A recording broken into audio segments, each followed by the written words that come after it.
The first thing you did after being reborn was to first hollow out the bedboard in your room. Like a marmot, you dug downward frantically, forcing out a tunnel 3 meters deep. All because in your previous life, you were too ostentatious. In the middle of the night, a demonic cultivator sneaked in and refined you into a human pill. In the end, you suffered a fate where not even your bones remained. Since you have a second chance at life, you would rather pretend to be a piece of trash for a lifetime than show off even a little bit. Thus, you not only covered the tunnel with lethal poison, but also buried, triggered spikes inside. If any blind demonic cultivator dared to step foot into the room, they would be ruthlessly counter-killed by you, turning into a pile of high-quality fertilizer for flowers. Deep in the mine, sparks flew everywhere. The air was filled with choking gunpowder smoke and the smell of earthy blood. The Chenju gripped the fine iron pickaxe tightly. His arms were so sore they wouldn't stop trembling. He gritted his teeth and swung his arms in a full circle, slamming the pickaxe hard against the solid rock. A powerful recoil traveled up the wooden handle, numbing the webbing between his thumb and forefinger. It felt as if it were about to split open. Sweat, mixed with limestone powder, flowed into his eyes, stinging him with a piercing pain, yet he didn't even dare to wipe it once. He could only swing the pickaxe mechanically, like a heartless machine. He knew clearly in his heart that he absolutely could not stop in this godforsaken sunless place. Stopping meant being whipped and going hungry, or even losing his life directly. Even now, the Chenju's head was still a bit dazed. 3 days ago, he was still an office worker pulling on. In the blink of an eye, he had transmigrated into this cruel world of cultivation. He didn't become a peerless genius, nor did an old master come to take him as a disciple. He directly became the lowest level mining laborer of the Tianshuan sect. Here, he had no human rights and no status. In the eyes of cultivators, they were worse than the dogs kept by the sect. They were pure Every day, his task was to stay in mines that could collapse at any time, digging day and night just to earn a bit of food. If he failed to meet the mining quota, at best, he'd be beaten and have his rations cut. At worst, he'd be thrown to the back mountain to feed the demon beasts. Not far away, there was a sudden explosion. A crisp cracking sound rang out, followed by a scream like a slaughtered pig. The supervisor, Zhao Tishan, arrived holding a black leather Dharma whip with barbs, cursing as he walked over. His face was full of fatty flesh. Although he was only at the 3rd level of key refining, in front of the mortal laborers, he was in existence like a living Yama. Nearby, a thin and weak laborer really couldn't hold on any longer. He leaned against the rock wall to take a breath, directly running into trouble. Without a word, Zhao Tishan viciously lashed out with his whip. The laborer's thin hemmed clothes shattered instantly. A whip mark,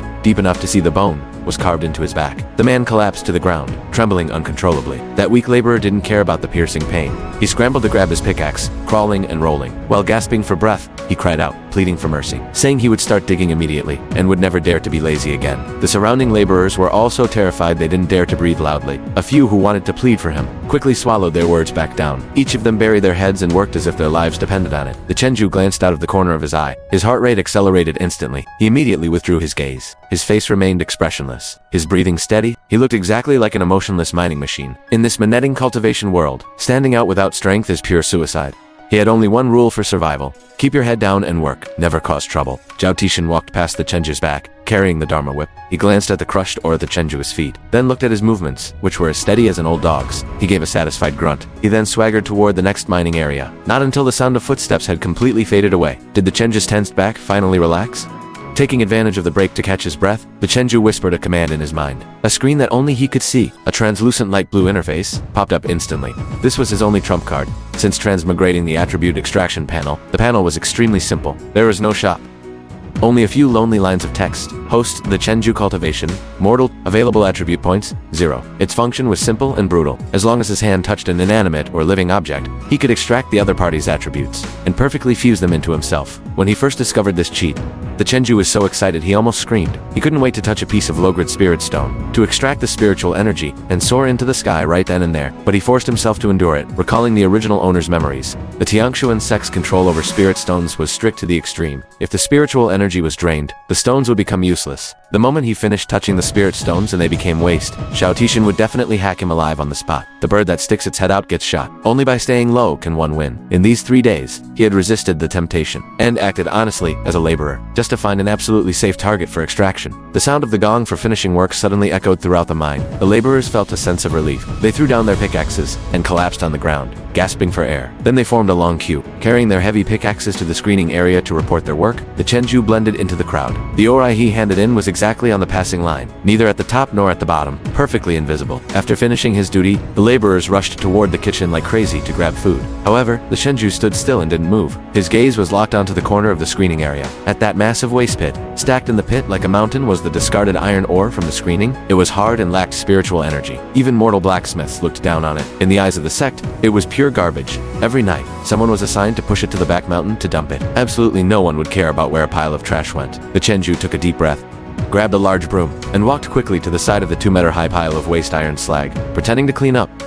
He saw there was no one around. The manager in charge of registration had already gone inside to drink tea long ago. He threw down the broom, his right hand pressing firmly onto a head-sized piece of black, rough iron slag. In his heart, he growled, "Panel, start extraction." The light blue screen popped up instantly. Discarded iron slag detected.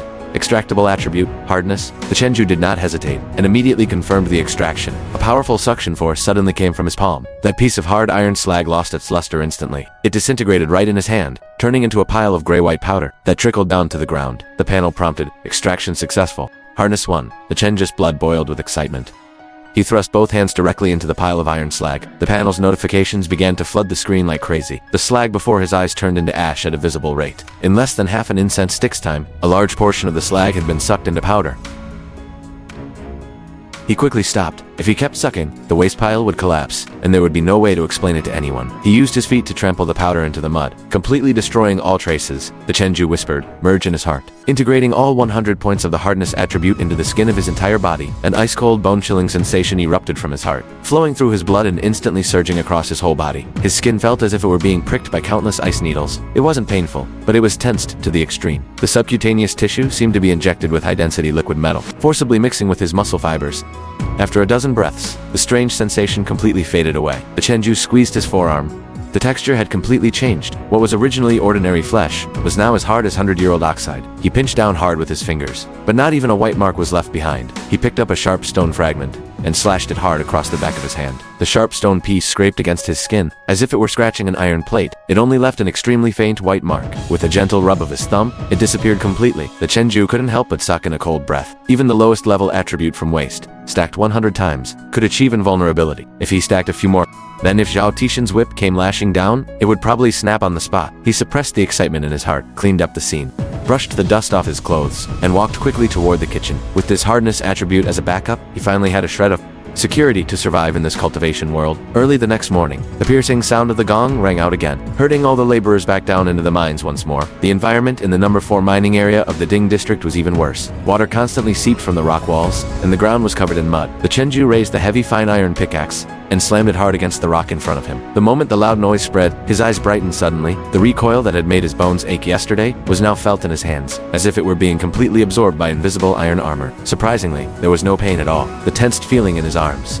instead made his strength even greater. The pickaxe swung so fast it left afterimage. His mining efficiency doubled instantly. He planned to finish the work early, to save his energy, so he could continue extracting attributes at night. Just as he was focusing on digging into the paragenetic rock, a faint cracking sound suddenly came from above. The old laborer beside him screamed in terror, shouting at the top of his lungs that it was collapsing. The Chenju looked up abruptly. At the top of the mine shaft, a slab of rock weighing several hundred caddies had completely fractured. With the whistling sound of wind, it smashed straight toward his head. The space was too small, and there was mud beneath his feet. There was no room to dodge at all. At the critical moment, the Chenju instinctively raised his fine iron pickaxe, holding it horizontally in front of him to block the rock. Hundreds of caddies, heavy, slammed hard against the thick iron pickaxe. A terrifying impact force erupted instantly. The handle made of fine iron was actually bent and snapped by the force. The sharp, heavy pickaxe head lost control under the pressure and rebounded violently in midair, carrying a wild force. It smashed straight back toward the back of the Chenji's hand. The distance was too close, and the speed was too fast. The surrounding laborers were so scared they closed their eyes. But in the next second, the expected scene of blood did not appear. The pickaxe head slammed hard against the Chenju's hand. There was no bleeding. Instead, a crisp sound of clashing metal erupted. Dust filled the mining tunnel. The old laborer nearby was so frightened that he fell onto his butt in the mud. Unable to regain his senses for a long time,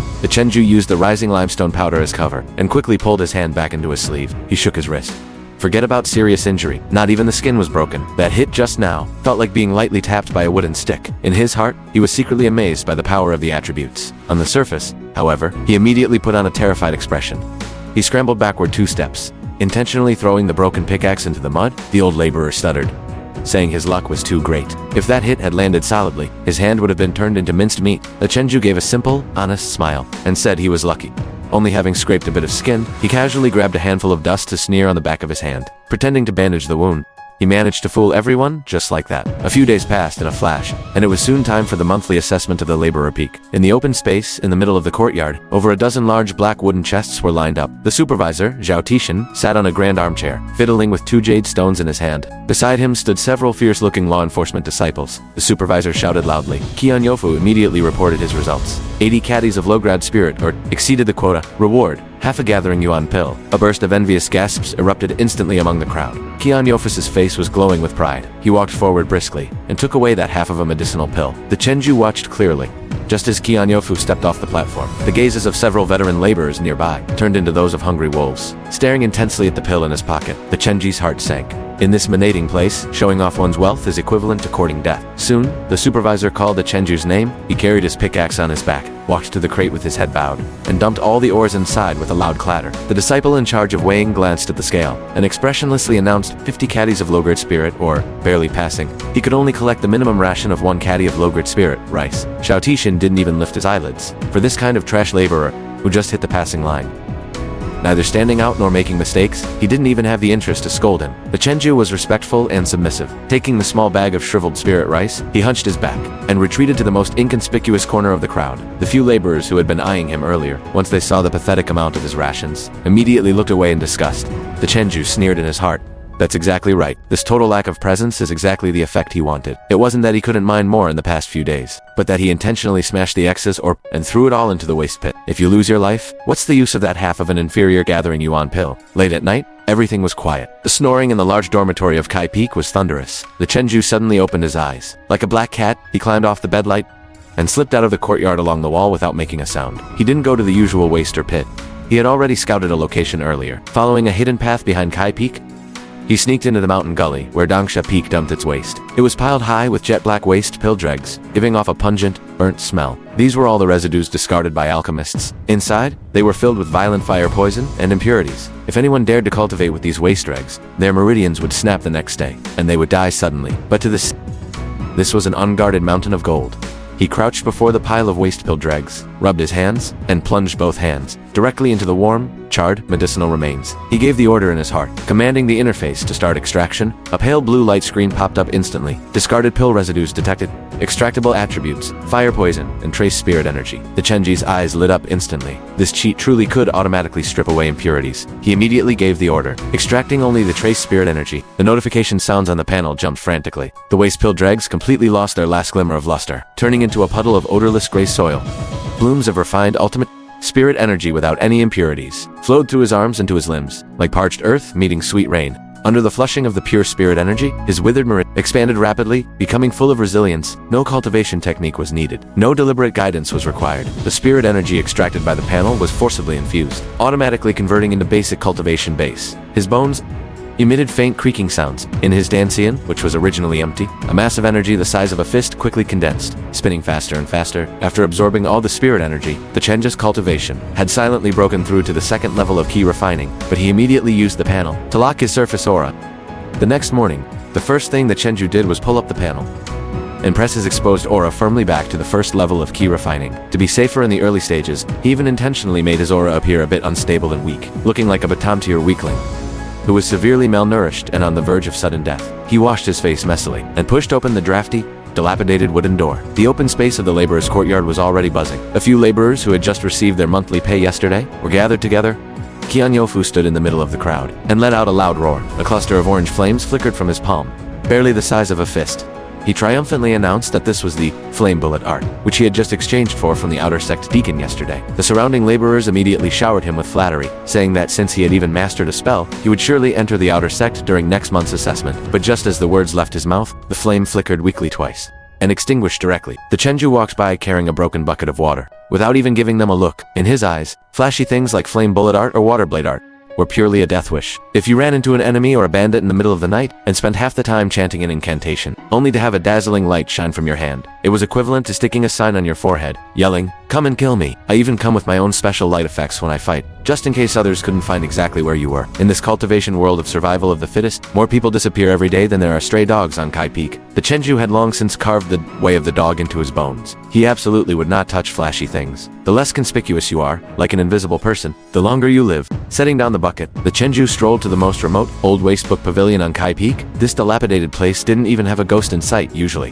The jade slips and tattered books on the shelves were covered in thick layers of dust. The old man in charge of the gate lay sprawling on a rocking chair, snoring like thunder. The Chenju crept inside, fumbling for a long time among a pile of scraps used to prop up table legs, finally dragging out a thread-bound book that was falling apart. He brushed off the thick dust on the book, and on the cover, 4 characters were scrawled crookedly. Elementary Swordsmanship. This was just a physical technique book used by mortal martial artists. It didn't even teach how to circulate spirit energy, but only focused on teaching people how to swing a sword, and the basic movements of chopping and hacking. Even the most useless laborers in the sect looked down on this manual, thinking it was a disgrace to a cultivator to practice it. But that was exactly what the Chenju wanted. No light effects. No need to circulate spirit energy. Absolute silence when attacking. The stealth factor was maxed out. He took the tattered book to the door and knocked gently on the table. The gatekeeper old man rubbed his eyes and woke up. He glanced at the book in his hand, with a face full of disgust, asking why he was holding such trash. He said this thing couldn't even be counted as an entry-level cultivation technique, and practicing it for a lifetime would at most make you a mortal blacksmith. The Chenju scratched his head foolishly, smiling and saying he just thought working every day was too tiring, and he wanted to use the movements in the book to loosen his joints and strengthen his body. The old man waved his hand irritably, telling him to take it and go. He turned over and went back to sleep,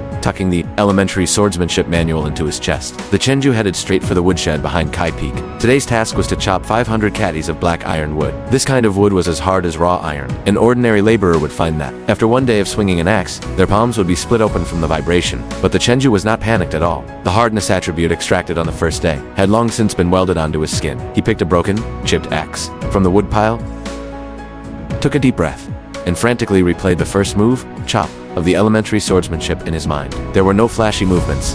His knees were slightly bent, his waist exerted force fiercely. The power traveled through his shoulders straight to his arms, and finally poured entirely into the broken axe in his hand. With a crisp sound, the rusty axe struck precisely on the grain of the black iron wood. The hard wood split in two instantly, with clean, neat edges. Just as the wood split, the panel flashed violently. Action matches, judgment, elementary, swordsmanship proficiency increased. The Chenju's eyes widened instantly. He had guessed right. This cheat didn't require him to hold a sword to practice. As long as the exertion technique and trajectory of his movements aligned with the core of the sword moves, even during daily labor, they could be converted into sword technique proficiency. He immediately transformed into a labor war god. Working as if he had been injected with chicken blood, he no longer just chopped wood mindlessly. With every swing of the axe, he was frantically adjusting his breathing, angle, and force. One swing down. Not a single bit of energy was wasted, and not a single bit was spared. The entire morning, over 300 precise chops made his understanding of the chop movement skyrocket. An ordinary person would have their arms ruined after swinging an axe a few hundred times, but the Chenju had the hardness attribute to protect him.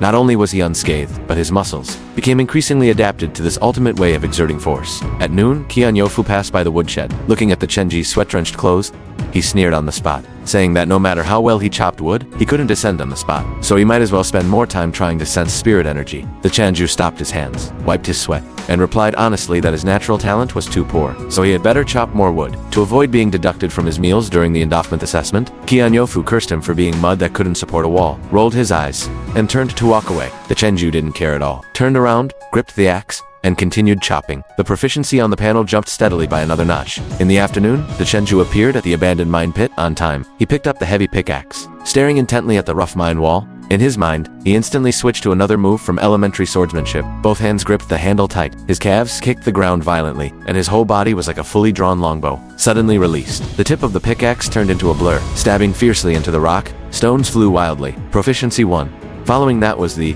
horizontal sweeping slash. The Chenju dismantled every movement of mining into sword technique stances. In the dim mine pit, one strike after another, he was outputting wildly. Others mined with brute force. Heat mined with micromanagement. To stay low-key and avoid attention, he intentionally slowed down his mining speed, with every strike precisely, landing on waste or without spirit stones. By the end of the day, the ore handed in was stuck firmly on the passing line.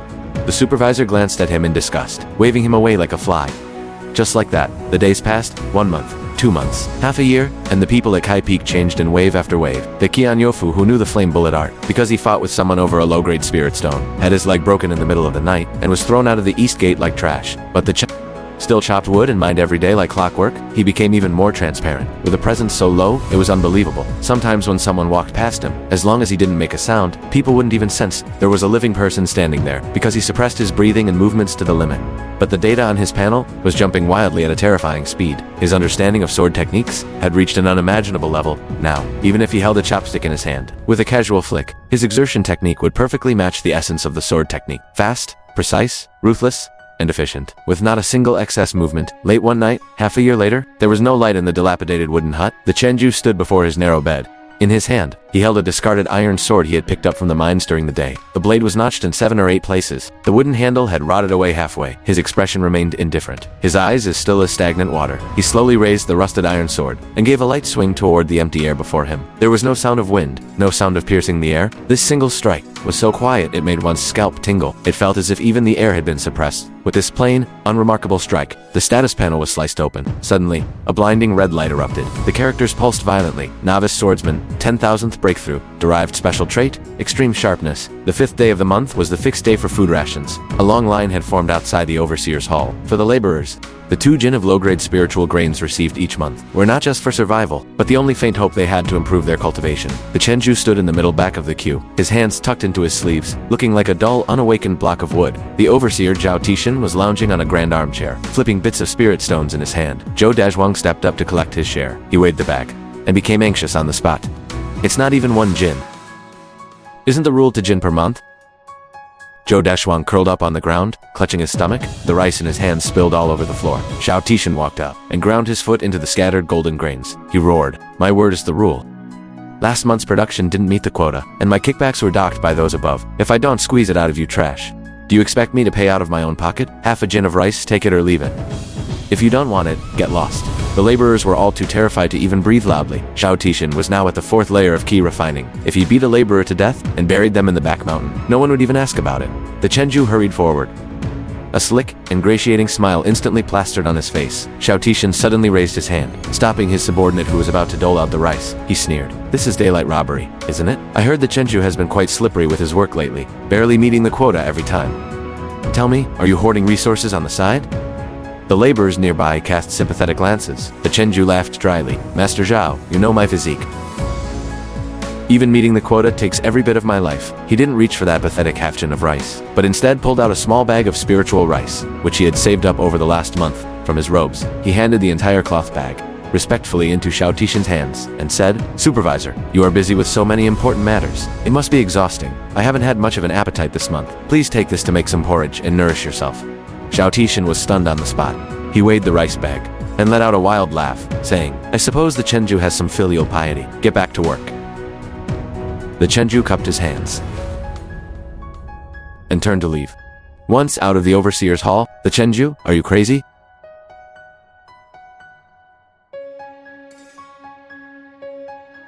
You gave away all the rice you saved last month. What are you going to eat now?" Zhao Tishan is a bully. At worst, you'll fight him to the death. Fight him with your heads. You're at the 1st or 2nd layer of key refining. Hayes at the 4th. If you want to die, go ahead. I still need to keep my life to chop wood. After saying that, he quickened his pace back to his room. The Chenju was clear. If he hadn't bribed him earlier, Zhao Tishan would have definitely attacked. With his current hardened skin and the extreme sharpness sword, defeating Zhao Tishan would be trivial. But after knocking him down, if an investigation followed, his cultivation panel would be exposed, risking being studied by the sect's higher-ups for 1 jin of spiritual rice. Only an idiot would do that. As long as he was alive, he could use the panel to extract nutrients even from tree bark. Night fell. Eating a black flower bun, the Chenju became vigilant. If Zhao Tishan was in a bad mood one day, he might break in to vent his anger. He needed to set a trap in his room. He walked to his bed, lifted the wooden boards, and moved them to the corner, revealing the dry, hard dirt floor. The Chenju stretched out his right hand, which had fused with the hardness attribute. His 5 fingers glimmered with a blue-black metallic luster under the moonlight. He plunged them into the ground. His fingers sank into the hard soil up to the roots. With a forceful pull, a large chunk of hard earth was yanked out, without even breaking his skin. His hands became a living excavator. He dug frantically under the spot where his bed had been. He put all the excavated dirt into a water bucket to dump into the back mountain cliff tomorrow morning. No one would be the wiser. Half an hour later, a vertical pit, 2 meters long, 1 meter wide, and 3 meters deep, had taken shape. Even a mid-stage key refining cultivator would break their legs falling into it, but that was far from enough. The Chenju climbed out of the hole, picked out a dozen of the hardest black ironwood logs from the woodpile, and drew that rusted iron sword from under his bed, activating the extreme sharpness trait. He flicked his wrist. An afterimage flashed by. The hard ironwood was instantly whittled into dozens of razor-sharp lethal spikes. Then, he pulled the tattered paper bag from under the bed. It contained the poison powder he had extracted over the past few days while sweeping from the carcasses of dead rats and insects using the panel. It was enough to paralyze anyone on the mountain. The Chenju jumped back into the pit and packed the poison powder and lethal wooden spikes densely, maniacally lining the entire edge of the pit. After dumping the final 2 buckets of dirt off the back mountain cliff, the Chenju didn't rush back. He dusted off his hands and followed a small, overgrown path along the edge of the cliff. Walking deeper into the back mountains, no one took this path, because there was a moss-covered stone tablet at the entrance. Engraved on it, in crooked letters, were 4 characters: Forbidden Land. Everyone at Wu Yi Peak knew that behind the stone tablet was a poisonous, miasma-filled swamp that had existed for unknown ages. That place was wicked.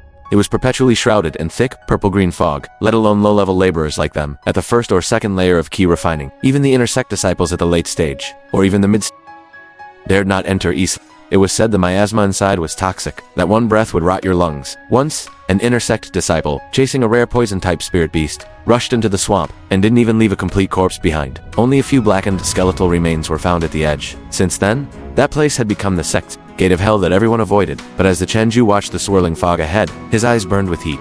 Others feared the poison, but what he lacked was exactly this kind of unclaimed attribute. The Chenju wasn't foolish enough to use his physical body to resist it hidden. He ran back to his wooden hut, scraped up half a basin of black charcoal from the stove, crushed it into powder with a stone, tore off the thickest piece of cloth from his bedsheet, wetted it, and packed the charcoal powder tightly in between.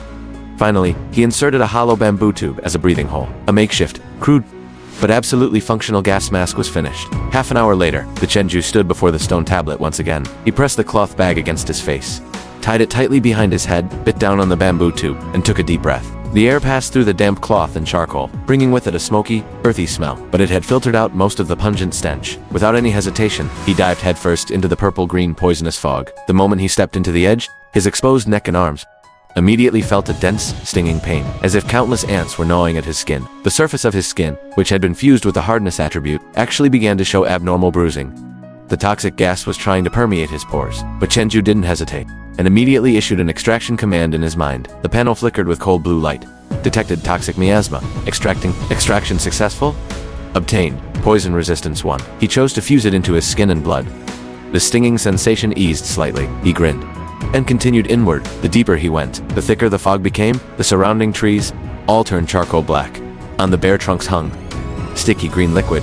The ground was littered with the white bones of unknown beasts. The notifications on his panel pulsed constantly. Poison resistance 1, 1, 2. It was endless. The Chenju was like a tireless vacuum cleaner, walking and crazily extracting the toxins in the surrounding air.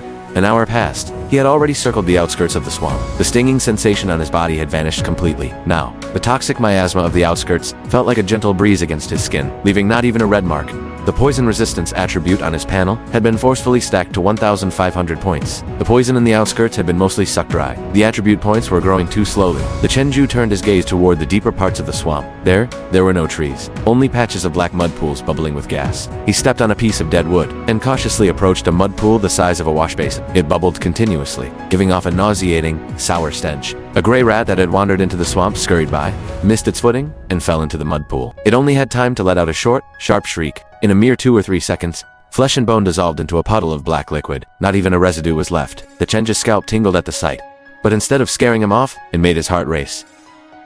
If he could extract this and use it as an offensive weapon, what would Zhao Tishan at the 4th layer of key refining be? A single palm strike, and head be turned into ash. He didn't dare to touch it with his hands directly. He picked up a dry branch and gently touched the surface of the mud pool. The moment the branch touched the pool, the tip immediately hissed with a corrosive sound and gave off a wisp of white smoke. But Chenju immediately gave the order. The panel popped up. Detected, high-intensity corrosive substance. Extraction successful. Obtained, corrosion 1. He chose to fuse it into the bones and skin of his index fingers. A very slight tingling sensation rushed through his 10 fingers. He threw away the remaining half of the branch and suspended his hands over the mud pool, starting to extract crazily. Corrosion 1, 5, 10. The numbers skyrocketed. The black liquid in the pool but became clear at a visible rate. The pungent, sour stench also dissipated along with it. By the time this mud pool was completely drained and turned into an ordinary puddle, the Chenju's corrosion attribute had stacked up to 2,000 points. The Chenju stood up and looked at his hands. His 10 fingers glowed with an eerie dark green sheen. He reached out to a fist-sized rock nearby and tapped it gently. White smoke instantly rose from the rock's surface, and it began to melt. A few seconds later, it turned into a puddle of bubbling gray water. A deafening bronze bell toll echoed from the direction of the main peak. It rang continuously, and the entire Laborer Peak erupted into a frenzy. Today was the sect's Outer Sect tournament, held once every 3 years. This was the only chance for laborers to rise with dignity. Those days of slacking off to join the fun at the front mountain, usually oppressed by the supervisors. The laborers, treated like cattle, all flocked to the front mountain in groups. The Chenju, hurry up. If we're late, there won't even be a place to stand. Today, an intersect elder is personally overseeing the battles. Even senior sister Shen King Shuang, known as the cold-faced Rakshasa, will take the stage. I can't. I ate a moldy black bun last night. My stomach is doing somersaults right now, like a lazy donkey at the grindstone. In a flash, they disappeared from sight. Watching the people on Laborer Peak leave until it was completely empty, the pained expression on the Chenju's face instantly vanished. Watch the competition. A bunch of weaklings at the mid-talate key refining stage, pecking at each other. What's so good about that? What if some short-tempered senior brother gets bloodshot eyes from fighting? Senior brother gets bloodshot eyes, and a stray sword key flies into the spectator stands. With a laborer's frail body, a graze means injury, a hit means death. Joining that kind of crowd is simply asking for a short life. The Chenju turned around and headed straight for Laborer Peak, for the errands at the back mountain. The hall was cold and deserted. Only a semi-bald deacon's son was there, slumped over the table, dozing off. Everyone had run off to watch the competition. The Chenju walked forward, lightly tapped the table, and said, I have come to collect today's task. Today is the Outer Sect competition. The whole sect has half a day off. Why have you run here to pick up a task? My aptitude is poor, and my cultivation is low. If I don't work a bit harder, next month's spirit rice quota, I'm afraid it will be docked again. I want to take advantage of the fact that no one is around today to do more. Go to the waste warehouse and take inventory of the trash. Take those pieces of scrap metal that have completely rotted into dross and sweep them out to clear some space. Come report back when you're finished. This was his true purpose for today. The waste warehouse was in the darkest corner of Laborer Peak. It was a massive stone cave that saw no sunlight year, with thousands of sect disciples fighting, sparring, and adventuring every day. The number of broken Dharma artifacts was countless. Those scrapped items that were completely beyond repair were all thrown here like trash. He pushed open the heavy, rusted iron door. A pungent smell of rust and mold hit him in the face. Inside the cave, sabers, spears, swords, halberds, shields, and inner armor were snapped, broken and piled up like small mountains. This room full of junk, which in others' eyes was a landfill not even worth taking for free, was, in the Chenju's eyes, an unguarded super gold mine. The Chenju walked inside. He reached back and slammed the warehouse gate shut. Still not feeling secure enough, he moved a nearby, discarded alchemy furnace weighing several hundred pounds, directly to block the door. After confirming it was absolutely impossible for anyone to enter, he pulled his rusted Standard Issue iron sword from his waist. He walked to the nearest mountain of trash by the door. He casually grabbed half of a broken cleaving saber. The panel popped up. Detected damaged grade 1, Lorank Dharma artifact. Extraction successful. Obtained sharpness 1. The Chenju immediately gave the order. Fuse it into the iron sword in my hand. That half section of the cleaving saber instantly turned into a pile of grayish-white iron powder and slipped through his fingertips, while the rusted iron sword held in his other hand, the blade let out a slight, vibrating hum. Without pausing, both hands moved together, plunging directly into that pile of scrap metal, starting a wild, unrestrained plundering. The notification sounds on the panel almost merged into a single line. Sharpness 3. Toughness 2. Sharpness, toughness 5. Wherever his hands passed, hundreds and thousands of damaged Dharma artifacts, like fragile fossils weathered for millennia, shattered into piles of powder one after another. The Chenju was like a human black hole. Among these thousands of broken artifacts, frantically extracting sharpness and toughness, 1 hour later, the mountains of trash in the waste warehouse shrank at a speed visible to the naked eye. A thick layer of iron ash and impurities accumulated on the ground. When he absorbed the last piece in the corner, a cracked, mysterious iron shield, into powder, he finally stopped. He exhaled a long breath of turbid air. He was drenched in sweat, but his spirit was excited to the extreme. Thousands of broken Dharma artifacts. He had squeezed out every last bit of their remaining value. The two attributes, sharpness and toughness, had skyrocketed by a full 30,000 points. The Chenju looked down at his right hand. At that rusted Standard Issue iron sword, on the blade, there faintly appeared a black streak that seemed to sever light itself. The sharpness of this broken sword at this moment already far exceeded its original quality. With a light stroke, a very subtle hum echoed in the air. At the Outer Sect task hall today, the building was nearly torn down by the crowd. A person let out a miserable scream as they smashed into the notice board for tasks in front of the hall. Wood chips flew everywhere, and a mouthful of blood sprayed across the ground. 2 Outer Sect disciples, eyes bloodshot, drew their Dharma swords, all for a task to guard the icy cold pond. That task not only gave 10 low-grade spirit stones at once, but also allowed one to freeload on the dense spiritual key by the cold pond for half a month. It was truly the cream of the crop among tasks. One of the disciples pointed at the other and roared, "I saw the task first. Your name isn't written on it. Finders keepers." The two cursed more and more fiercely, then directly drew their swords to hack at each other. A large circle of spectators immediately gathered around to watch the fun. The sounds of fighting and shouting were deafening. The Chenju tucked his hands into his sleeves, shrank his neck, and, like an invisible man, hugged the base of the wall. As he slipped into the innermost corner of the task hall, he didn't even give a second glance to those two fighting. Those two bruised and battered outer sect disciples. 10 spirit stones sounded like a lot. But it wasn't enough to buy a life. If one ended up crippled, the cost of follow-up healing medicine would be more than 10 stones. He skillfully moved to the most remote task board. The wooden plaques on it were covered in a thick layer of dust. They were all hard labor jobs that required working from dawn to dusk without even giving spirit stones. His gaze swept across them, shoveling manure, cleaning beast pens.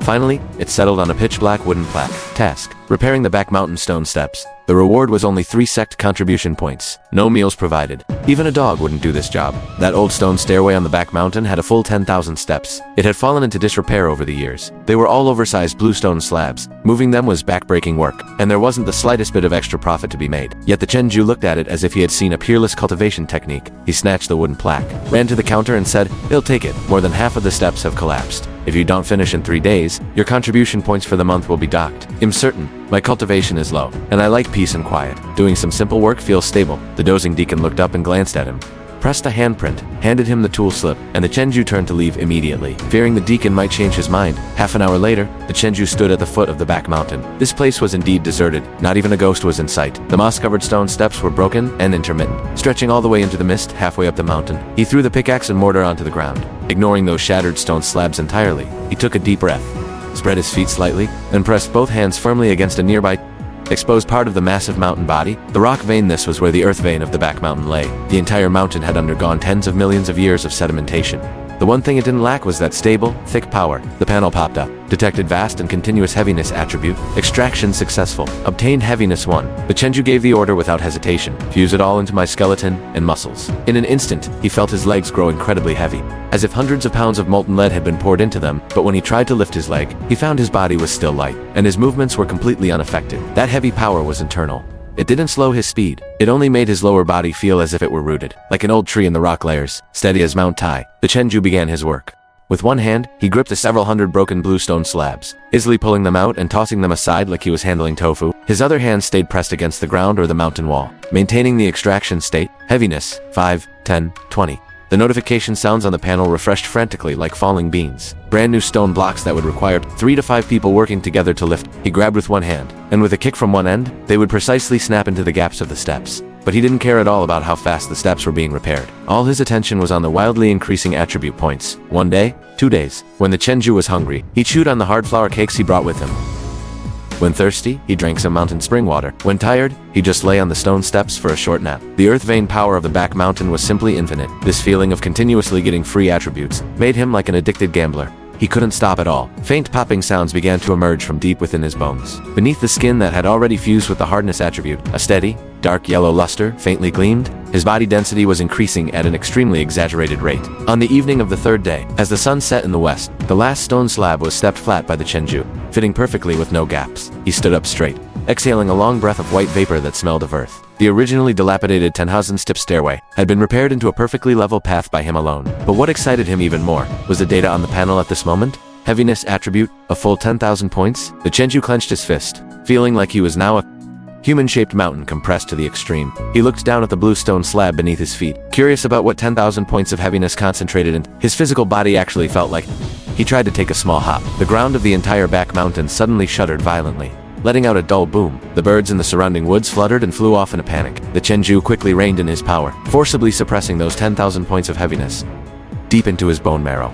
If someone had seen that just now, they would surely mistake him for some transformed great demon and capture him. To be sliced up and studied, he quickly grabbed the broom, pretending as if nothing had happened, and strolled to another remote, shaded path on the back mountain to begin his daily sweeping task.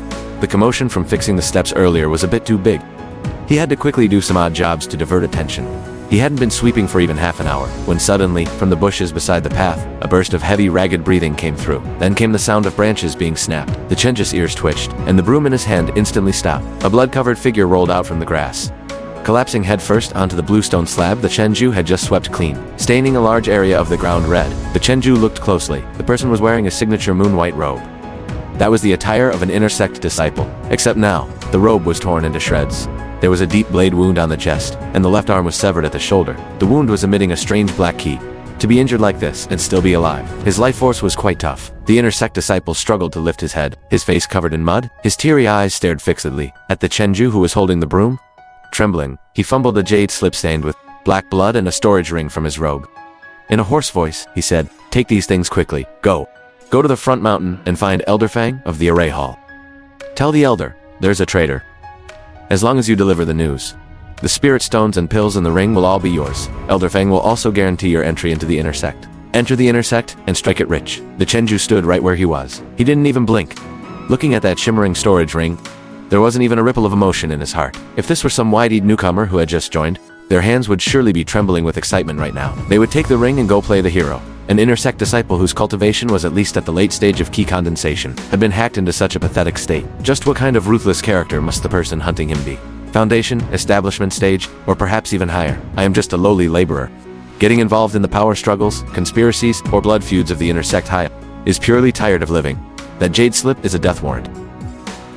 On that storage ring, there might even be a divine sense mark or some tracking method left behind. Whoever takes it, dies. Inner sect disciples of these great sects often have a life soul lamp left within the sect. Once they are killed, the last image they saw before death, or the killer's aura, will most likely be transmitted back to the soul lamp. To invite such trouble for a bit of scrap metal is purely brainless. The Chenju didn't say a word. Even the rhythm of his breathing didn't change. He didn't step forward to save the man and make a connection, nor did he kick him while he was down. He directly took a step back, gripping the broom in his hand. Seeing the Chenju retreat, the inner sect disciple was so anxious he spat out another mouthful of black blood. He screamed with a hoarse voice, "Quick, take it." The Chenju ignored him completely. He turned around and left. Not only did he leave, he also began sweeping the floor with extreme professionalism. He swung his broom, following the path of his own retreat, sweeping layers of fallen leaves and loose soil over. He precisely covered his own footprints from where he had just been standing. The sound of the broom friction against the ground seemed out of place in this gloomy forest. The inner sect disciple cursed in despair. "Coward." His voice grew weaker and weaker. The Chenju turned a deaf ear to it. "Curse all you want. Curse however you like. It's not like he'll lose a piece of flesh from being cursed." He detoured toward the dense bushes on the side, rapidly sweeping away any traces as he went. Even a single broken blade of weed, he would use the broom handle to nudge back to its original position. He left no abnormal creases behind. After retreating about 10 meters, the Chenju hunkered down and slipped directly into a patch of waist-high weeds. He took those 10,000 points of the heaviness attribute and released just a tiny bit, suppressing his heartbeat and blood flow speed. Crouching in the mud, his aura was withdrawn like a cold, silent stone. Not 10 breaths after the Chenju hid himself, 3 dark shadows descended from the sky like ghosts. They landed beside that inner sect disciple. A thick, malevolent energy instantly enveloped the area. The temperature in the air seemed to drop by several degrees. Several black-clad men who were in pursuit rushed to the scene. They looked around, completely failing to notice the Chenju 10 meters away, who was crouching motionless in the bushes. Those 3 black-clad men searched the area for a long time. Aside from the inner sect disciples' remains and black leaves all over the ground, they found nothing. Why isn't the item on this kid? Could it have been snatched away by a passing demon beast? Bullshit. Hurry up, dispose of the body and retreat. The people from the formation hall will be here soon if they catch the scent. The black-clad men nimbly poured out corpse-dissolving powder. With a burst of pungent yellow smoke, the remains on the ground turned into a pool of black water. The 3 figures flickered, instantly vanishing into the depths of the forest. The Chenju crouched in the weeds 10 meters away, not moving a muscle. He wasn't in a hurry to come out. He forced himself to crouch in the grass for a full hour, until the sky turned pitch black, and there wasn't even the sound of a bird in the back mountain. Only then did he slowly stand up. He patted the dirt off his buttocks, and sighed with emotion. "You people are truly ruthless in your methods." Carrying his broom, he followed a deserted path and dashed back to his dilapidated wooden shack. He locked the door tight and moved the table behind the door. The events of the day served as a wake-up call for him. The sect was becoming increasingly restless. Even inner sect disciples dared to commit murder in the back mountains so blatantly to silence someone. The 3 poison spike trap underground was meant for ambushing people, but the prerequisite was that they had to enter the room and fall in. If they found it too troublesome, and just set a fire outside, or threw a spell to level the wooden shack. "I'd be buried alive along with the trap? I must reinforce this room. I must stack it. Stack it to the limit." The Chenju took action immediately. He dragged out all the broken jars from under the bed. The things inside were all the grayish-white metal powder residues left over from his previous frantic extraction of broken artifacts. At the disposal peak, although these scraps had lost their sharpness and toughness, the materials themselves were refined iron and mystic copper, and even higher-grade phosphorus ores. Using them as materials for drawing formations couldn't be more appropriate. He found a chipped, broken bowl, poured in half a bowl of water, and dumped all the metal powder inside. Then he bit his finger, squeezed a few drops of blood in as a catalyst, and stirred it frantically with a chopstick. Soon, a bowl of thick, black mud like special formation ink was prepared. The Chenju didn't understand any profound formations. In that tattered, simplified formation patterns book from Guye Peak, there were only two most common formation diagrams. One was the wall-strengthening formation used to keep rats out of rice barrels. The other was the key-guiding formation used to remove odors from latrines. Usually, no one took these two formations seriously. Their power was pathetically small, but the Chenju didn't care. If quality isn't enough, quantity will make up for it. He hunkered down, dipped the chopstick into that bowl of black mud ink, and began drawing the lines of the wall-strengthening formation, stroke by stroke on the underside of the wooden floor. The formation pattern was simple to the extreme, just a few concentric circles, with 12 radial lines added. Even the dumbest among the laborers could copy it. But after the Chenju finished the first one, he didn't stop. Right against the edge of the first wall-strengthening formation, he drew a second one, then a third, a fourth. He flipped the entire floorboard over, and covered the back with densely packed wall-strengthening formations. He drew a total of 50 of the lowest grade wall-strengthening formations. Stacked together on one wooden board, the defensive power of a single wall-strengthening formation is roughly equivalent to a thin layer of sheet iron. Then 50 stacked together, it is equivalent to 50 layers of thin iron plates welded shut onto this wooden board. After finishing the floor, he began drawing on the walls. The wooden boards of all 4 walls were dismantled by him one by one. He filled the backs with wall-strengthening formations, then installed them back. From the outside, this broken wooden shack still looked like it was about to fall apart. But from the inside, every inch of the back of the wooden boards was densely covered in pitch-black formation lines. They emitted a faint, flickering light in the darkness. Next, he began drawing key-guiding formations on the back of the door and the window frames. The same process, with the same insane persistence. Each spot was stacked with 50 key-guiding formations. After he finished drawing, the entire wooden shack seemed to be shrouded by an invisible cover. If someone passed by outside, they wouldn't even be able to sense if someone was breathing inside. The Chenju finished the final stroke and straightened his back to look. The Chenju looked at his masterpiece and nodded with satisfaction. From the outside, this room was still the most broken, most wretched, and most inconspicuous hut on Guye Peak. It would creak whenever the wind blew. The cracks in the door were large enough to fit a hand through, but in reality, the room's current defensive power was already comparable to a small fortress. Walls stacked with 50 layers of wall-strengthening formations would cause sparks to fly even if a late-stitch key condensation cultivator struck them with a sword. The 3-meter underground trap would ensure any intruder never returned. 50 layers of key-guiding formations swallowed up every bit of aura inside completely. The Chenju put the floorboard back over the bed area and spread his bedding over it. From the outside, it looked like a perfectly ordinary, broken wooden bed. No one would imagine that beneath the bed was a thremi-turdy, deadly pit. The bottom of the pit was filled with poison spikes. He lay on the bed, closed his eyes, and the corners of his mouth curled up slightly. In this dog-eat-dog world of cultivation, if you want to survive, you must arm yourself to the teeth. On the surface, he was the most inconspicuous, transparent person on Guye Peak. In secret, his little broken shack had turned into a meat grinder that allowed entry but no exit. As long as I stay low and don't expose my attributes, the panel will continuously provide me with stacked trump cards. When my attributes stack to the point where even the golden core stage can't do anything to me, that will be when I truly show my fangs. Until then, he, the Chenju, would be the most honest, most useless, and least noticeable salted fish on Guye Peak. No one should even think about making him stand out. He rolled over, wrapped himself tightly in the quilt, and under the heavy protection of 50 layers of formations, he fell into a deep sleep. Outside the window, moonlight shone through the cracks in the door. Falling upon his calm face, the night on Guye Peak was as quiet as ever. No one knew that inside this most broken wooden shack lived a monster that was silently growing stronger. Nor did anyone know that the weak laborer who bent over every day to sweep and chop wood was already stacked with terrifying attributes, sufficient to crush a peak key condensation expert. And all of this was only just beginning. While strengthening formations within key-guiding formations, large formations within small formations. An hour passed, and the formations on the wallboards had already been stacked 10 times. The moldy smell in the wooden shack had completely vanished. Even the sound of his heavy breathing in the room. As long as one didn't walk through this door, not a single trace could be heard outside. But this was still not enough. The Chenju held the broken bowl and continued to dip the ink, continuing to draw the 20th layer, 30th layer, 40th layer. Sweat trickled down his chin, and his wrists were so sore they trembled, but his eyes grew more and more excited. That special metal ink was drawn by the power of the formations, penetrating deeply into every grain of the wooden boards. The ordinary rotten wood was undergoing an extremely eerie qualitative change. It wasn't until dawn was approaching that he finally finished the last stroke, a full 50 layers. The wall-strengthening and key-guiding formations were nested within each other, locked tightly onto this 10-square-meter broken wooden shack. The Chenju threw away the worn-out brush, sat on the ground, and gasped for air. He looked up at his From the outside, the shack still looked like that broken-down mess that could be blown over by the wind at any moment. Not even a trace of the formations could be seen on the wallboards. The key-guiding formations masked all spiritual energy, fluctuations completely. The Chenju stood up, walked to the wall directly facing the door, took a deep breath, and mobilized the heaviness attribute in his legs and the hardness attribute in his hands. Instantly, He was, after all, a monster who had fused 10,000 points of heaviness and over 1,000 points of hardness. With this one punch, even that several thousand doomed bluestone in the back mountain could be smashed into smithereens. He suddenly twisted his waist, his right fist carrying the ear-piercing sound of breaking wind as he slammed it fiercely toward the wall. The wooden house looked precarious on the outside, but when he threw a punch at it with all his might, not a single splinter fell from the wooden board. The Chenju rubbed his right knuckles, which felt slightly numb. He looked with satisfaction at the board, which hadn't even lost its paint, with 50 layers of formations stacked on it. I reckon it's at least 30% tougher than the defensive treasures of an inner gate elder. I have a safe house now, but I still feel uneasy. No matter how tough the wooden hut is, I can't hide inside all day and avoid work. What if I encounter high-level cultivators, fighting outside and get caught in the crossfire? If someone casually flings a stray sword key my way, though my body is tough, it would definitely not be pleasant. I need to get some life-saving trump cards, preferably something I can wear on my body. I've been stingy all these years, living frugally every month, and I've saved up about a dozen spirit stone fragments.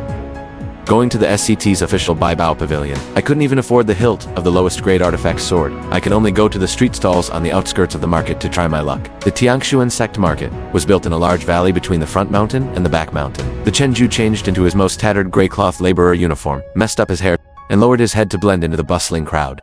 As he walked into the market, on both sides of the street were various grand shops, with beautiful female cultivators standing at the doors to welcome guests. He didn't even lift his eyelids to look, walking straight through the main street and ducking into the dirtiest and most chaotic Juhu alley at the very back of the market. Here, pieces of tattered cloth were spread randomly on both sides, covered with all sorts of messy items. Chipped flying swords, unidentified black herbs, and even beast bones still caked with mud. Most of the stall owners were unsuccessful alt-timers from the outer gate, or low-level disciples in desperate need of cash. The air was filled with shouting. Broken treasures just excavated from an ancient cultivator's cave. Only 50 low-grade spirit stones. Tusks of a second-order iron bell boar. Top-tier material for artifact refining. The Chenju tucked his hands in his sleeves, walking and stopping at various stalls like a blind man. As for those shiny, decent-looking defective products, he didn't even bother asking. Those things had long been scanned countless times by people's divine sense. If there were any real treasures left, it wouldn't be his turn to find them. Moreover, they were too expensive to afford, and easily attracted unwanted attention. He specifically headed toward the stalls selling rotten stones and scrap metal. The kind of dead corner stalls where even the owners couldn't say what they were selling. After wandering for more than half an hour, the Chenju stopped. In front of a tattered straw mat in a corner, the stall owner was an old outer gate disciple as thin as a monkey, napping against the wall.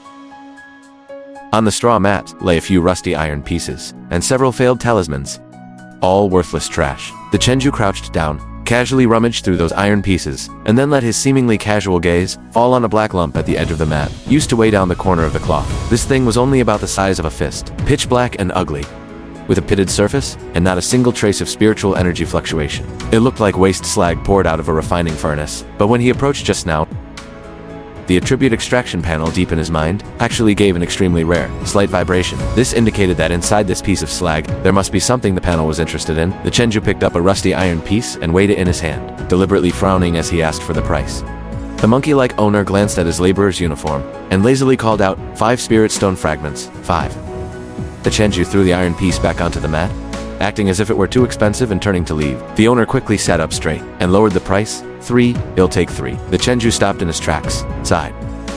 Fine.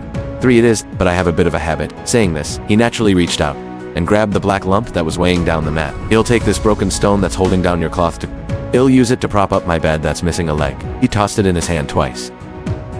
It was extremely heavy, and he quickly counted out 3 spirit stone fragments, stuffed them into the owner's hand, grabbed the black lump and the iron piece, turned around, and disappeared into the crowd. The owner was stunned for a moment, looked at the spirit stones in his hand, then looked at the direction where the Chenju had vanished, and let out a sneer.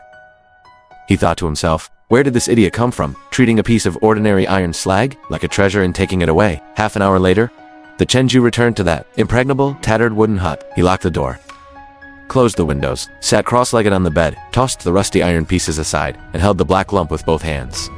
He took a deep breath and issued the extraction command in his mind. The panel instantly erupted with a deep blue light, more dazzling than ever before. Detected high purity ancient rune fragment. Stripping impurities. Dense cracks suddenly began to appear. On the surface of the black lump, layers of black dead skin peeled off like dried mud, turning into powder and slipping through his fingers in less than 3 breaths. The originally fist-sized black lump was reduced to a shimmering object the size of a fingernail. It wasn't just an attribute. but an extremely complex, blood-red rune tangled together, like some kind of miniature formation diagram. It floated half an inch above his palm. Emitting a heart-palpitating violent aura, the panel displayed extraction successful. Obtained special, rare affix, Thorn's Rune. Effect: when suffering a physical or spell attack, the absorbed damage will be instantly reflected back to the attacker, at a ratio of 100%. The Chenju sucked in a breath of cold air, his eyes instantly widening. Reflecting 100% of damage meant that as long as the enemy couldn't kill him in one hit, even if the opponent was a Foundation Establishment cultivator who slashed him once, that opponent would also have to take a slash of equal power themselves. Combined with his 10,000 points of health and several thousand points of turtle shell hardness, whoever hits me will be the unlucky one. The panel prompted to choose a fusion site. Chenju tore open his tattered gray cloth outer garment, revealing a rough beast-eyed inner armor inside that was washed pale and covered in patches. That was a second-hand item he had traded for with 10 kilograms of spirit rice. When he first joined the sect, without hesitation, he fused the Thorn's Rune directly into his inner armor. A layer of eerie dark-red luster flickered across the surface of the armor. Then the light faded, and it returned to its tattered and shabby appearance. Early the next morning, the Chenju went to water the spirit fields. With 2 large wooden buckets as usual, the sun was blinding. The weather was stiflingly hot, and there wasn't even a hint of a breeze. A group of laborers were bending over to pull weeds and catch insects. Zhou Dezhuang was wiping sweat in the neighboring field, while whispering curses, saying that Supervisor Zhao Tishan had again embezzled their insect repellent. Just then, from the direction of the deep back mountain, a very dull horn blast suddenly echoed. It was shrill, piercing, and extremely penetrating. Nothing like the usual bronze bell used to summon disciples. The wooden ladle in the Chenju's hand paused slightly. He looked up, and then the ground began to vibrate. At first, it was just a faint tremor, causing ripples on the water's surface in the buckets. But in just a few breaths, the vibration intensified instantly, as if hundreds or thousands of war horses were galloping at full speed. Zhou Dezhuang straightened his back, looking toward the back mountain in confusion, and asked, "Is it an earthquake?" A sharp-eyed laborer suddenly screamed, pointing at the wooden fence on the outskirts of Labor Peak. The defensive fence, 2 people high, and made of thick ironwood, was smashed to pieces instantly like it was made of paper. Amidst the flying wood chips, a dozen beasts as large as young calves, with blood-red eyes, and a stench of blood, charged directly into the laborer area. Those are spirit beasts from the beast-taming peak. They've gone mad. The spirit beasts are stampeding. The entire spirit field instantly turned into chaos. Those low-level spirit beasts usually used to pull carts or guard gates for the sect had all lost their sanity. Charging at the very front were several first-order, low-grade steel-toothed boars. Their bodies were covered in hard black bristles. Their tusks were longer than daggers, and they lowered their heads to gore anyone in sight. An old laborer who was slow to run didn't even have time to scream. Before being slammed and knocked down by a steel-toothed boar, the laborers completely broke down. Their highest cultivation was only the 3rd level of ki condensation. They didn't even know any decent offensive spells. Their only weapons were hoes and sickles, facing this group of maddened demonic beasts. It was a complete slaughter. The scene instantly turned into a mess. Some ran toward the mountain, some ducked into huts, and others were so scared their legs turned to jelly and they collapsed. The Chenju stood where he was, his brows furrowed. He didn't run. In this chaotic situation, leaving one's back to 4-legged demonic beasts was pure suicide. 2 legs definitely can't outrun 4, but he definitely couldn't fight back either. In his eyes, these few low-level demonic beasts were no different from paper. He could punch the guts out of a steel-toothed boar with 1 hit, but what happens after the fight?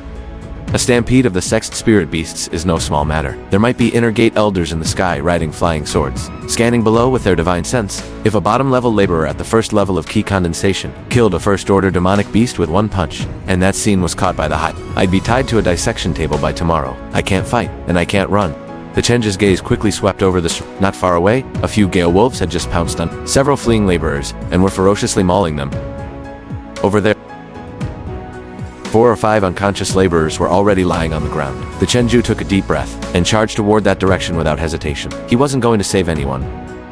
He was going to borrow the scenery. Running to the side of the fallen laborers, he stepped into a black, muddy puddle, reached down to grab a handful of dark blood, and smeared it all over his face and neck. He used both hands to rip the cloth of his chest and sleeves into several tattered strips, disguising them as wounds. Torn by sharp claws, the movements were smooth and practiced. After finishing the disguise, the Chenju dove toward the ground. Lying prone beside the fallen group to play dead, he stayed motionless. He even paid attention to the details, draping a piece of torn clothing over his back. With half his face buried in the mud, leaving only 1 nostril clear, he simultaneously activated the 10,000 points of Hedi attribute in his body. Forcing his heartbeat and blood flow to slow down, his breathing became extremely faint, and his body temperature dropped rapidly. Now, even if someone came to check his pulse, they would only think this was a freshly dead corpse. Screams echoed all around. The sound of flesh being torn, and demonic beasts crunching on bones was right beside him. Labor Peak had completely turned into a Shura field.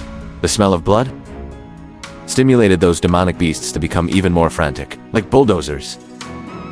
They trampled all the wooden huts and spirit fields along the way. The Chenju kept his eyes closed, his heart calm without a single ripple. Just wait it out. Survival is the priority.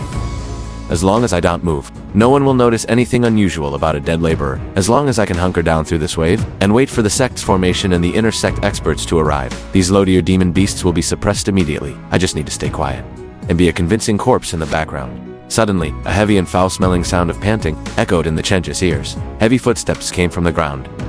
Along with the footsteps, a massive demon beast slowly walked toward the pile of corpses. Its hooves stepped into the mud, making a squelching sound. He felt a wet, barbed tongue lick a nearby corpse twice. As if it were choosing which piece of meat was fresher, the demon beast's nose approached the area where the Chenju was lying and began to twitch back and forth. A puff of warm, stinking breath blew directly onto the back of his neck. This was a rank 1 middle-grade black armored bear. Its size was a full circle larger than an adult bull. Its fur stood on end like steel needles. This kind of demon beast was not only incredibly strong, but also had thick skin and tough flesh. Once it went into a frenzy, even ordinary light-stitch key refinement cultivators would not dare to face it hidden. The Chenju remained as still as a rock, not even flickering an eyelid.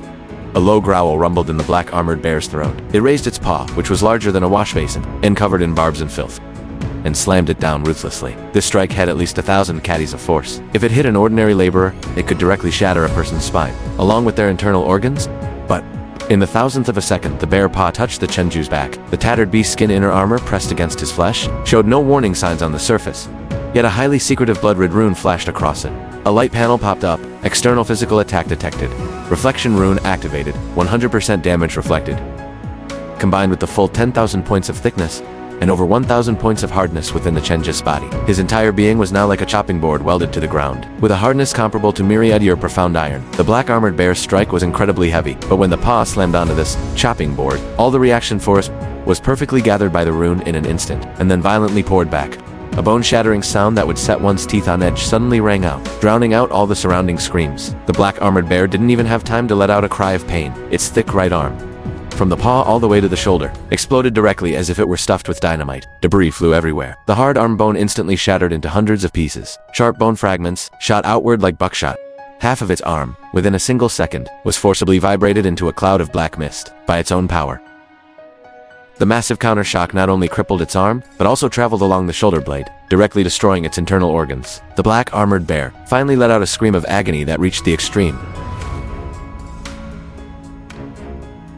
Its massive body, like a torn sack, flew backward through the air and crashed heavily into the spirit fields 2 meters away, crushing a large section of the forest path. It convulsed and rolled frantically in the muddy water. Its only remaining left claw scratched the ground wildly. Large mouthfuls of liquid spewed from its mouth, a black fluid mixed with visceral fragments. After struggling for less than 10 breaths, it became completely still, dead as a doornail. Meanwhile, the Chenju, who had been lying in the pile of corpses the whole time, didn't even furrow his brow. When that paw struck down earlier, I only felt like my back had been given a light massage by someone. Not even the skin was broken. On the contrary, that unlucky bear directly sent itself to the afterlife. The Chenju continued to close his eyes and play dead, waiting for the sect's array team to arrive and clean up the mess. This dead bear was lying just 2 meters away from him, serving as his perfect cover. The other demonic beasts nearby, hearing the shrill, wretched screams of their own kind before death, felt an instinctive flicker of fear. They all avoided the area where the Chenju was located, turning instead to hunt the laborers who were still running in chaos. After the time it takes for an incense stick to burn, above the labor peak, a series of sharp whistling sounds suddenly pierced the air. Over a dozen dazzling flying swords streaked across the sky like meteors.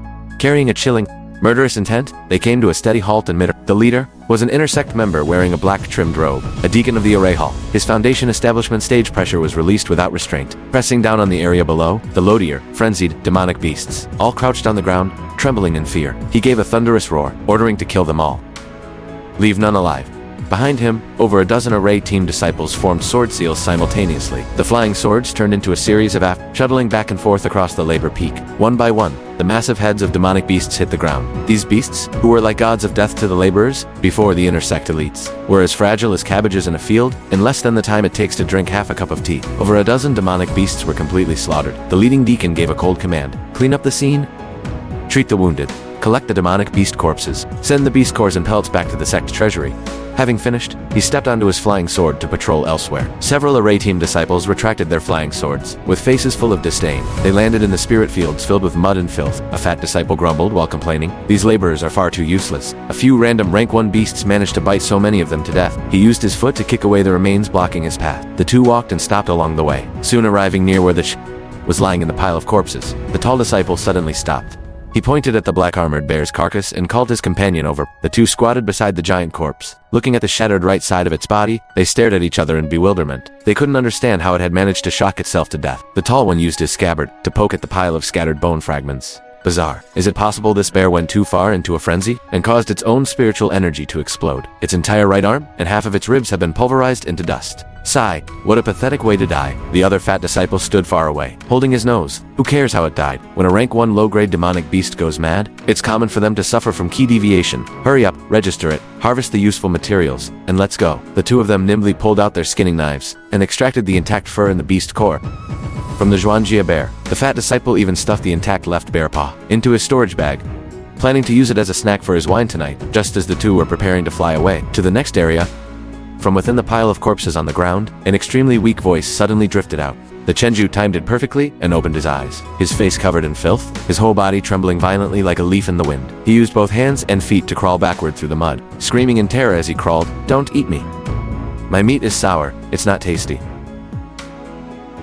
That look of utter soul-crushing terror was 3 times more realistic than someone who had actually been scared witless. The tall disciple glanced at him, letting out a cold sneer. "Scram. The demonic beast is dead. You're quite lucky to have escaped death by being pinned under those corpses. Tell him to get lost and go to the steward's hall to claim medicine." After speaking, the two didn't bother to spare him another glance. They transformed into sword lights and soared into the sky. The Chenju sat slumped in the muddy water, watching the sword lights fade away. The terror on his face vanished instantly, leaving it clean and calm. He slowly wiped the filth from his face, patted his buttocks, and stood up. This spirit beast riot lasted for a full hour before it was completely suppressed. Laborer Peak suffered heavy casualties, with remains scattered everywhere. Just cleaning up the mess took an entire day. Early the next morning, Supervisor Zhao Techin's expression was uglier than if his own father had died. Dozens of laborers in the area he was responsible for had died, and more than half of the spirit fields had been trampled. The higher-ups would definitely hold this debt against him. To appease the people, the outer sect elders broke tradition and issued a sum of compensation money. The Chenju blended into the line of people waiting for their payout, purposely making himself look disheveled. He walked with a limp. His eyes were vacant, and he kept muttering, "Big bear, bear," under his breath. When it was his turn, the disciple distributing the money flipped through the register, looked up at his miserable state, and registered him as a survivor of the Spirit Field Disaster Zone. Diagnosis: severe psychological trauma. He was given 10 low-grade spirit stones and 2 bottles of blood-stanching pills. He was also granted 3 days of rest without work. The Chenju reached out a trembling hand, clutching the bag tightly in his palm. He bowed repeatedly in gratitude before retreating. 10 low-grade spirit stones were an absolute fortune for a laborer. Normally, working oneself to death for a month would only yield a few pounds of low-grade spirit rice. The Chenju didn't waste a single moment. After collecting the money, he immediately slipped away from Laborer Peak and headed straight for the front mountain market. In the Fangxi, he currently possessed monstrous attributes, but his physical foundation was still that of a weak level 1 key refining weakling. If he didn't thoroughly refine these attributes into the depths of his bone marrow, then, in the future, if he encountered a true expert, even if they threw a single spell at him, his skin might be fine, but his internal organs could be shattered by the shock. He needed a large-scale physical remodeling. Upon arriving at the Chenju went straight to a pharmacy selling low-grade body tempering materials. He boldly lined up the 10 low-grade spirit stones on the counter. "I want 5 jars of the strongest flame tiger essence blood, 10 packs of bone-breaking grass, and iron skin immortal grass. I want them all to be of the highest maturity." The pharmacy shopkeeper looked at this kid wearing tattered laborer clothes and was stunned for a moment. But following the principle of never turning down profit, he smilingly packed everything and handed it over. After buying the materials, the Chenju jogged along the base of the walls and ducked back into that room locked with 50 layers of formations. He moved the bed aside, revealing a 3-maturity pit underneath. He jumped into the pit, carefully sweeping the previously laid poison powder and wooden spikes to one side. At the tick. From his storage bag, he dragged out a large wooden tub he had scavenged from somewhere. Placing it right in the center of the pit, he poured all 10 packs of bone-breaking grass and iron skin immortal grass into the wooden tub, then dumped all 5 jars of flame tiger essence blood in at once. Using a fire starter, he lit a fire beneath the wooden tub. Not long after, the dark red medicinal liquid in the tub began to boil. Bubbling and gurgling, an extremely pungent, bloody stench, and a medicinal fragrance began to fill the pit. If an ordinary level 1 key refining cultivator dared to jump into a medicinal bath of this concentration, the violent medicinal power would instantly shatter their blood and bones. But the Chenju didn't care at all. He quickly stripped off his outer robes, even setting aside the inner armor that possessed a thorn's rune. Taking a deep breath, He leaped into the scalding, boiling medicinal liquid. As soon as he entered, it felt as if countless red-hot needles were frantically piercing into his pores. The violent energy within the flame tiger blood desperately burrowed into his blood vessels through his pores. The Chenju's eyes flew wide open, and he let out a silent roar in his mind. Panel, smash all attributes into my bone marrow. The panel received the command, starting deep remodeling. A warning was issued. This process involves extreme pain. Please remain conscious. The boiling medicinal bath became the best catalyst and buffer. The hardness, poison, resistance, heaviness, and thorns attributes on the panel began to completely merge with his bones. The Chenju endured the medicinal bath remodeling, lying there for 2 full days and nights before he recovered his strength. Those violent essence, blood, and medicinal powers were forcibly crushed by the panel and smashed into his marrow and flesh without a single trace left over. On the surface, he still appears as that sallow and emaciated level-alone key refining menial servant, but in reality, the density of his physical body has reached an appalling and exaggerated level. The 3 attributes thickness, hardness, and poison resistance have completely merged into one. If he were asked to repair the 10th and stipstone staircase on the back mountain again now, he wouldn't even need to use his hands. He could just slam his head into it, and he would be able to knock down the entire back mountain. Half of the night sky was shrouded in dark clouds, obscuring the moon. Not even a single star was visible. The forest on the outskirts of the back mountain of Kai Peak Toil Peak was pitch black. Even the chirping of insects was eerily faint. A figure completely draped in a black robe stumbled out of the bushes, collapsed headlong into the mud, and gasped heavily for air. The air was instantly filled with an extremely pungent and putrid odor. He gritted his teeth and cursed in a low voice. Those mad dogs from the law enforcement hall of Tiangshuan sect, they're biting too close. By the faint moonlight, one could see that half of his face was covered in dried purple-black stains. On his right rib cage there was a sword wound deep enough to see the bone, and black mist was sizzling at the edges of the wound, which simply would not heal. He was a demonic cultivator, nicknamed Chimo, Red Demon, with level 8 key, refining cultivation. He had originally snuck into the Tianshuan sect's territory, intending to secretly cultivate using the vital essence of outer disciples, but as soon as he committed his crime, he bumped right into an intersect elite from the law enforcement hall. He had been chased and hunted by 3 flying swords for a day and a night. Having exhausted all his trump cards, he barely managed to escape to this place. While heavily wounded the neglected Kai Peak, Chimo had suffered excessive depletion, and the demonic energy could no longer suppress his injuries. If he didn't find a blood bag to replenish himself soon, he would surely die here today. His bloodshot triangular eyes stared fixedly at the nearby group of laborers like a hungry wolf. In his current miserable state, he couldn't possibly escape through the Tiangshuan sect's grand protective formation. He desperately needed to find a scapegoat to siphon their vital essence to recover from his injuries, put his black robe on them, fake the appearance of a fatal injury and sudden death, and use this trick to escape like a cicada shedding its skin. Chimo's gaze swept over the rows of dilapidated wooden shacks on the edge of Kai Peak. Those with high cultivation were no good. It would be too easy to stir up a commotion. Those living too densely were no good. It would easily incite public outrage. Suddenly, his gaze locked onto the most remote and most dilapidated wooden shack in the corner. That was exactly the residence of the Chenju. Chimo sneered, licking his dry, cracked lips. That shack leaked from all 4 sides. It looked like a condemned building that hadn't been looked after for 800 years. The person living inside must definitely be the lowest level trash who couldn't even afford to eat spirit rice, he flashed, moving like a night owl flying close to the ground, and silently reached the outside of the shack door. He did not rush to push the door open, but projected his divine sense to scan around the shack. There was no fluctuation of any formation at all. It was just a piece of ordinary wood, miserably poor. The 50-layer key hiding formation that the Chenju had drawn completely masked the spiritual fluctuations of the wall reinforcement formation inside. In the eyes of a late-stage key refining cultivator like Chimo, this was nothing more than an ordinary, broken shack. Afraid that pushing the latch would make a noise, he took a crumpled talisman out of his bosom, slapped it on himself, and his entire body instantly turned into a dim black shadow, sliding in under the crack of the door like flowing water. The 50-layer wall reinforcement formation could stop physical smashing, but it could not stop this kind of underhanded technique similar to an elemental evasion art. The Chenju stepped forward, looking at Chimo, who had already completely breathed his last on the floor, his eyes still staring fixedly.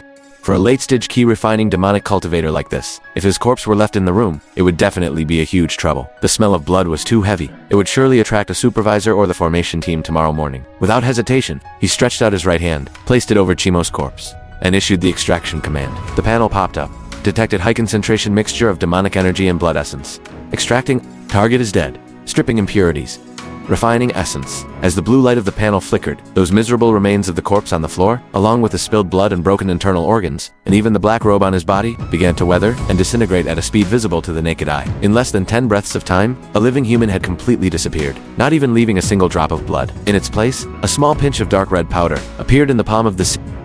This powder emanated an extremely rich and pure plant-based spiritual energy. There was absolutely no smell of blood. This was the refined essence of a level 8 key refining cultivator's entire cultivation and flesh. The Chenju casually grabbed the shriveled storage bag that Chimo had dropped, stuffed it into his bosom, then found a piece of rag to carefully wrap up this pile of powder. Next, he deftly picked up the broken wooden wall panel, sealed it back up with mud and a few iron nails, and randomly added a few blinding formations for cover. After finishing all this, a touch of dawn had just appeared on the horizon. The next day, the Chenju appeared on time to water the spiritual fields. That level 8 key refining demonic cultivator from last night had already been refined by him into a pinch of spiritual aurigic fertilizer, buried deep within the spiritual fields. A few months later, in the spiritual fields of Kai Peak, the few acres that the Chenju was responsible for grew with extremely exaggerated vigor. The stalks of spiritual grain were as thick as small saplings, and the ears of grain produced were golden and plump, with spiritual energy so dense it was almost dripping. Supervisor Zhao Tishan stood on the ridge of the field, looking at this scene of a bumper harvest, smiling until the fat on his face quivered. For the first time ever, he patted the Chenju on the shoulder, holding half a fragmented spirit stone in his hand. "You did well.